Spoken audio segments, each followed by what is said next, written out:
everyone. So today we're here with I almost called you sisters. Okay.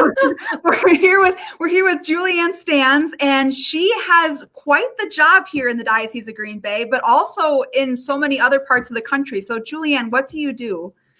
That's a great question. And the last couple of years of working for the Diocese of Green Bay, I've been in just a whole bunch of different roles. I started in adult faith formation, which I loved. And I actually worked with quite a few of the Franciscan Sisters of Christian Charity as we scheduled classes all around the diocese. And then I moved into adult faith formation and youth ministry. No, young adult ministry. Yeah, I did that for a while. And then we established a department of new evangelization to respond to the universal call in the church, to have a concerted effort to help people come back to the church. And so I was director of new evangelization for a couple of years. And then I had another change maybe about 2 years ago where I became director of discipleship and leadership development. And that was a short sojourn in that, and my office was moved back in. And so now I'm the director of Parish Life and Evangelization. And in my team, I work with a tremendous group of folks. They're just wonderful. We have divine worship. So we have the liturgy folks in our area, and they do a wonderful job. We have young adult ministry. There's some great, vibrant things happening there. We have parish operations and parish mission planning with Barry, who's out a lot in parishes. And then we have our evangelization and discipleship section. And they are just blazing a trail in our parishes, helping parishes. And then the last ministry that we have is Hispanic ministry as well, which is just a wonderful opportunity as a church for us to grow our Hispanic brothers and sisters in Christ. Wonderful. And then you also help with the USCCB, correct? I do. So for the last 9 years, I've been a consultant to the United States Conference of Catholic Bishops, and I've worked on their Evangelization and Catechesis Committee, and that's been fascinating. The current chair of that committee is Bishop Barron, who many of your watchers, your listeners, might be familiar with from his Word on Fire ministry. And so I've been working with him now for 3 years, and before that, it was Archbishop Blair, who's the bishop in Hartford, Connecticut. And before that, Bishop Ricken was the chair. So I've seen a lot of people come and go off that committee, but I've been there and it's just been a real blessing. Oh, wow. And besides all the wonderful things that you do, you're also an author, and you recently wrote a book called Start with Jesus. Yay! Which is like quickly becoming one of my favorite books because it's just got so many powerful tools, not only for becoming a parish leader and being active in your parish, but also just for yourself personally and prayerfully. What inspired this book? What inspired you to write it? Oh, there's a couple of different things. I'm out all the time in parishes, and I see how hard our folks are working in our parishes to bring people into friendship with Jesus Christ. And then I see opportunities and I see gaps. And every time I go in and out, I have these great conversations with people. And then I go home and I talk to my husband, and he's average Catholic. He goes to Mass on Sunday. But he's like, what is this call to missionary discipleship in the church? What does it mean for me personally? And so I wanted to write a book that I could put into the hands of people like my husband, not just for people who are in leadership in the church, but people who would say, like, I'm just a volunteer, or I'm just a mom. And I always say, take the word just out. Like, the genius of Catholicism is that it relies on the witness of ordinary men and women who are called to do extraordinary things for Jesus. And so in writing this book, I had those kinds of people in mind, people like myself, people like my husband, people who are not sure what they're called to by virtue of baptism. And I wanted to put something that was fun and accessible. And I'm a mom, so I am a super practical woman. Something really practical to take it from the level of head to heart, and then from your heart to your hands and your feet, to be the hands and feet of Jesus in the world. And I love how you mentioned the practical part, because this book has a lot of easy to read lists and different charts and things, but it also has some implementation tools. So it has a website in there, LiolaPress.com/start with Jesus. Yep. And then you can get free resources, and I'll add it in the comments of this video once the video ends. But yeah, and so there's a lot of really great resources along with this book. So it's not just you read the book and you're done, but you really can bring it into your own life and really use it. That's a great point, sister. Part of the the feeling that I had when I was writing this was how I can resource, because I see things from all over the country. I've had a huge opportunity through the work with the US bishops, but also in dialoguing with other leaders around the country, like what are some of the parish needs? And so before I put this book together, I really went out and I asked parishes, what would be helpful for you? And so many of our folks in parishes said, you know, I love our Lord. I love our church. I don't have time to think out some pieces for my ministry.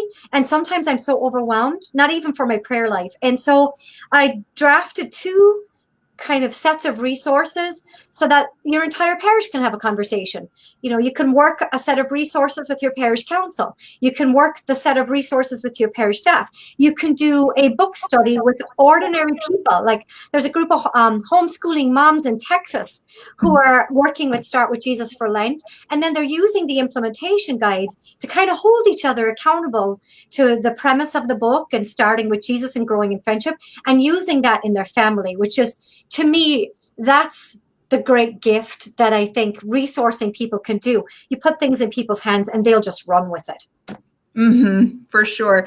And then kind of bringing it into religious life, you mentioned in the 2nd chapter about the kerygma, and the kerygma is a proclamation of, well, you can explain the kerygma better than I can. What is the kerygma? So you can explain it very well, sister. I know that from you. So the kerygma means to proclaim or herald good news. And so a lot of Catholics are very afraid of the word evangelization because it has connotations with maybe proselytizing or other more negative things. And so evangelization really comes from the Greek word to share the good news. And I tell this to people a lot. The gospel is portable, shareable, adaptable, and flexible. It flexes culturally, different cultures all around the world. Like the gospel has been gossiped for 2,000 years from person to person. But the core of what we're sharing is the belief that Jesus Christ came, died for us, rose from the dead, and wants to bring us to the heart of his Father. And so the kerygma, there are various formulaic interpretations of it, but it's not like a recipe that you have to take and graft into your life. I often describe it as like a stew, or like a Midwest casserole, to use a more colloquial phrase. It's you take the stuff of life and the person that you're speaking with, and you look at where their life is and you speak the gospel into that. So if you have someone who's really struggling with mental health, thinking about Christ as the light of the world and what that means for that person looks completely different than when I explain it to my children. And so I often tell them, like my children, I tell them that like the kerygma is like that tiny little kernel of corn. And then you put it in a saucepan, you apply heat and light, and you get popcorn. It makes your whole life come alive. And then, so that's it's a kiddish interpretation of it. But the kerygma can be spoken and broken out in different ways, because the reality is, for 2,000 years, that has been what has transformed people, that from the inside out. That's what's affected conversion. And I love, you mentioned a story in the book about the kerygma that a woman shared in one of your conferences about how God, I was, God did, and I am. Yep. So I was teaching a group. This is a great lesson for me. And that's partly why I love to be out so much, because, you know, you're out there and you're serving people, but then you come away and you're like, oh my gosh, I am the learner here. I learned so much. So we were doing a section on the kerygma, and we're going through a 5-part framework of the kerygma: creation, fall, salvation, redemption, recreation. We're going through a little bit of the scriptures behind that and the theology. And the group was really wrestling with it. And then at the end of the day, a woman stood up and said, Julianne, let's not overthink this. Let's not make this too complicated. I think this is how the kerygma looks in my life. I was a bit of a mess, she said. And she went into detail into what that looks like. And they said, here's what God did for me. And here's how I am today. And I realized that's the Paschal mystery written into someone's heart. This is my life before Christ. This is my life as Christ was unfolding in his friendship with me. And here's where we're moving today. And I thought it was just such a beautiful encapsulation of the kerygma. Yeah. And for those of us discerning religious life, oftentimes we find ourselves in pretty dark spots in our life, but then, you know, we find God and we fall in love with him so deeply. And then we become, you know, we say, okay, God, are you calling me to be a sister? And then just to know that then God's calling you forward to serve others through the love that he's given you.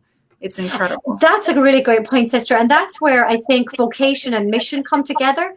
And like every baptized person can feel the call from God, maybe to becoming a sister or a priest or a consecrated life. But for me in married life, I have a call to instruct and help my children grow in faith. And the mission that we have, Pope Francis has this beautiful definition of mission. Mission is at once passion for people and passion for Jesus. And how that looks in your state in life is going to look different. But those are two elements of mission that I think are so important for us in living and having a living relationship with Jesus. Mm-hmm.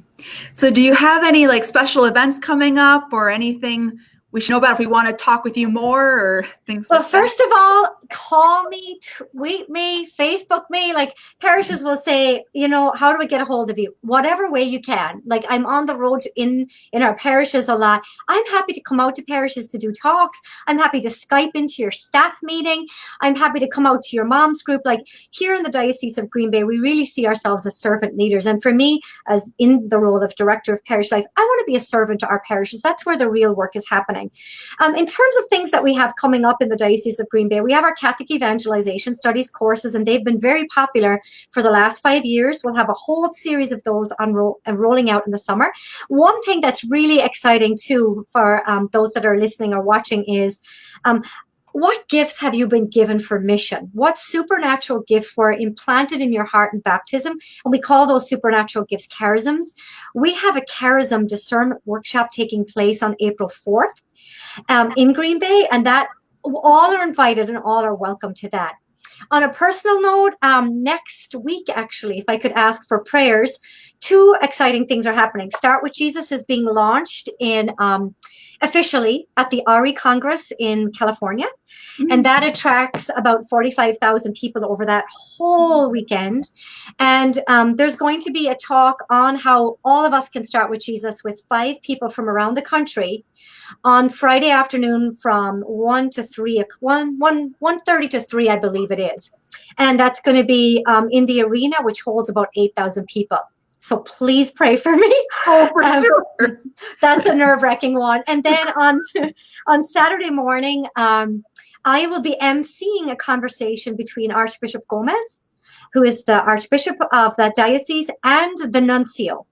And so I will be having a dialogue with them about the theme of rejoice and be glad, and how to live a merciful how to have mercy and offer mercy to others as Catholics. So I'll be working on a conversation with both of them next week, which is awesome. That is, wow. We'll definitely pray for you because those are big experiences and you'll touch a lot of people's lives, I'm sure. And the Lord will be glorified for sure. Like I pray, you're bringing up a really good point. None of this is about me, and it's not about what we're doing. It's about what the Lord is doing through us. And I will often tell people, sometimes we have to get out of our own way to allow the Lord really to lead us where he wants us to go.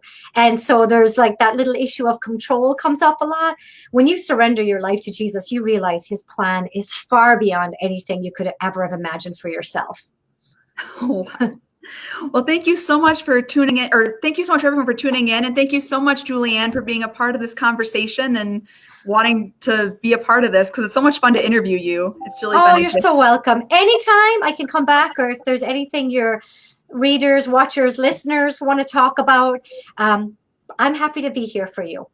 Wonderful. And those who want to pick up Start With Jesus, it's available on Loyola Press. And also Amazon too. And are there any other ways to pick it up, or is that? Yeah, local Catholic bookstores are great.